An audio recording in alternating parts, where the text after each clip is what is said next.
Listen carefully, because this might be the most important lesson you ever hear. Life is not fair. People will betray you, lie about you, laugh at you, and wait for your downfall. Every single person at some point gets tested. And in that moment, you'll feel pain so deep that it could break you. But here's the truth. Pain doesn't break you. Your reaction does. When people push you, when life hits you with failure, when your name gets dragged through the dirt, you have two choices: scream, complain, and let the world see your weakness, or stand tall, silent, and act as if nothing touches you. That's real strength. The man who looks calm when storms surround him is the man people fear, the man people respect. Understand this. Your power is not in proving to the world how hurt you are. Your power lies in acting untouchable, in keeping your head high while everything around you crumbles. If you master the art of showing no weakness, you become unshakable. That's when success chases you, respect follows you, and enemies realize they can't break you. The truth is, life will constantly throw challenges in your way, and most people fail not because the challenge was too big, but because their emotions controlled them instead of the other way around. Think about it. How many people lose everything not because of what happened to them, but because of how they reacted? Someone insults them and they explode in rage. Someone betrays them and they drown themselves in misery.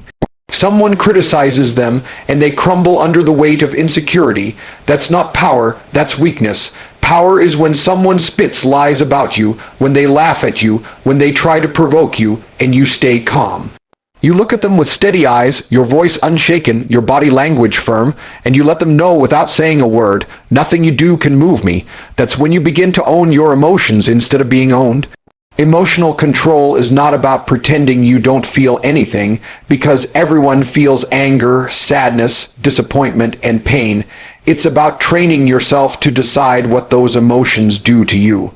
Imagine anger as fire. Fire can burn down your house if it's uncontrolled, but if you master it, you can use it to cook your food, forge steel, and build strength. That's what emotions are. Energy waiting for direction. Weak people let emotions explode in their face and destroy them, but strong people channel that fire into action. Instead of yelling when someone disrespects you, you stay silent, you watch, and you let your results speak for you.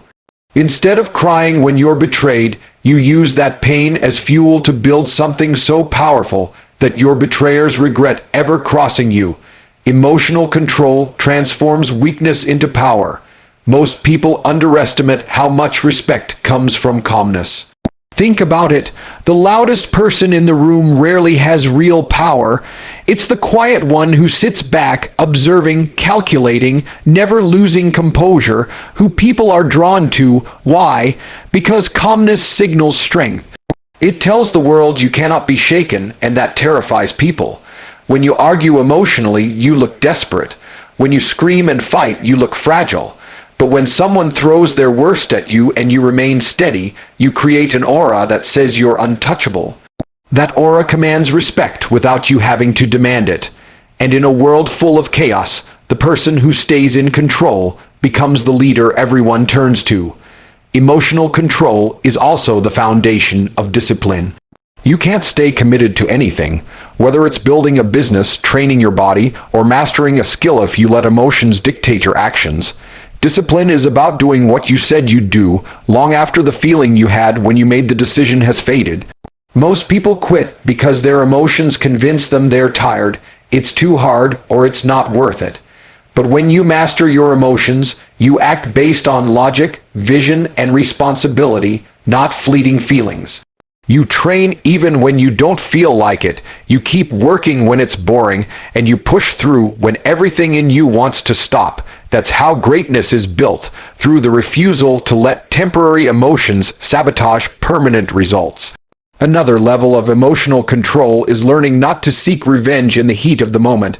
The weak man wants to strike back immediately to prove a point, to show he's not soft, but in reality, that reaction only shows how much control others have over him.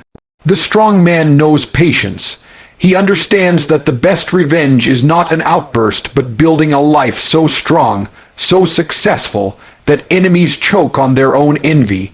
Silence is often louder than shouting, and indifference hurts more than any insult. When you don't give people the reaction they expect, you frustrate them. You expose their weakness while hiding your own. And in that silence, you gain leverage, because emotional control is not only about protecting yourself, it's about disarming everyone who tries to manipulate you. Finally, emotional control shapes the way you see failure. When most people fail, they see it as the end, and they let emotions of shame, guilt, and disappointment consume them. They quit, not because failure was final, but because their emotions convinced them it was. The man who controls his emotions looks at failure differently. He feels the sting, but doesn't let it paralyze him. Instead, he extracts the lesson, adjusts his strategy, and moves forward. That's why emotionally strong people eventually win. They don't drown in feelings of defeat. They use those emotions as signals, not as chains. Every setback becomes fuel, every criticism becomes energy, and every insult becomes motivation. When you master this, nothing can truly defeat you, because even failure itself becomes another tool in your arsenal to keep rising. Strength does not come from comfort, it comes from discipline. The world today is addicted to easy options, quick pleasure, and instant gratification, and that is why most people are weak. They avoid the hard path, the early mornings, the extra work, the strict routines, because it doesn't feel good in the moment. But here's the truth. The pain of discipline is temporary, while the pain of regret lasts forever. Discipline builds inner strength like nothing else. Every time you wake up early when you want to sleep in, every time you finish the workout when your body screams to quit, every time you stick to your goals when distractions tempt you, you add another layer to the armor around your soul. And with enough layers, nothing can pierce you, no insult, no rejection, no failure. Discipline is the shield that protects you from life's storms. Discipline is also the engine behind consistency. Motivation comes and goes. Some days you'll feel unstoppable, and other days you'll feel like doing nothing. If you depend on motivation, you will fail. Discipline, however, doesn't care about how you feel. It's the promise you made to yourself that you will keep working regardless of your mood. This is why disciplined people win over time. They don't rely on bursts of energy. They rely on steady, relentless action. Inner strength comes from doing the things you hate as if you love them, because you know they are necessary. When you conquer yourself in the small daily battles, waking up, training, studying, grinding, you prepare yourself to conquer bigger battles. The man who is disciplined doesn't need to wait for inspiration. He creates progress day by day, brick by brick, until his foundation is unbreakable. Building inner strength through discipline also means training the mind, not just the body. It's about learning to sit in silence without reaching for distraction, about controlling your impulses when temptation is right in front of you.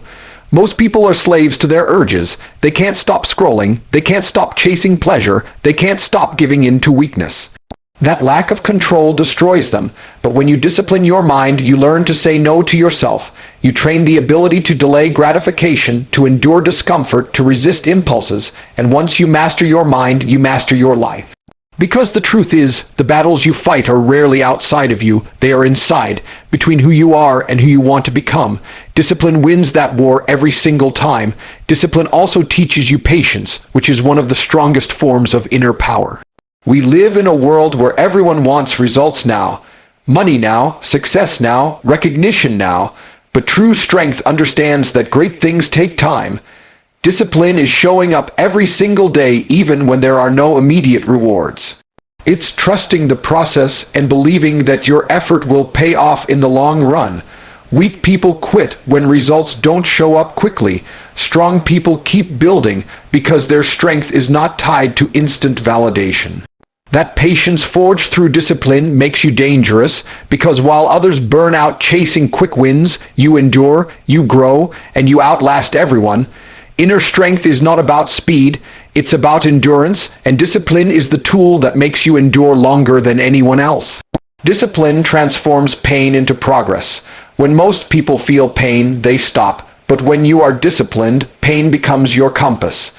It tells you that you're growing, that you're stretching beyond your limits.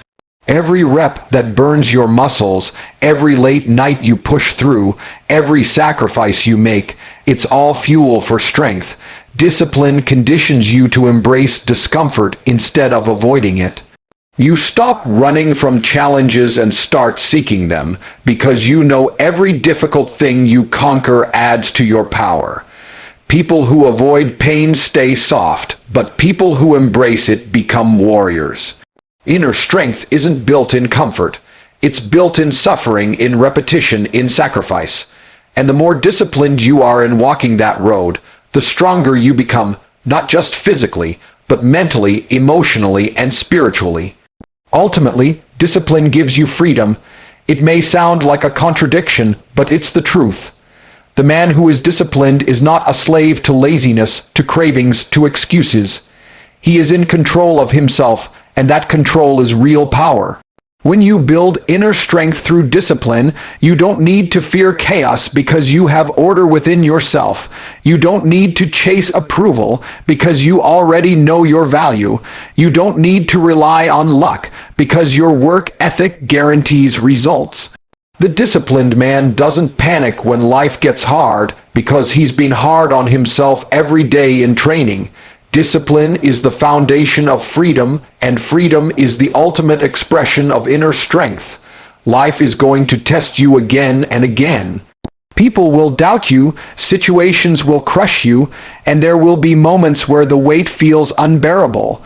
But understand this clearly: you are stronger than the storm if you learn to control yourself. Mastering your emotions makes you untouchable. When you no longer allow anger, fear, or sadness to dictate your decisions, you rise above the world's attempts to break you. Calmness is not weakness. It is silent dominance, and it commands respect without words.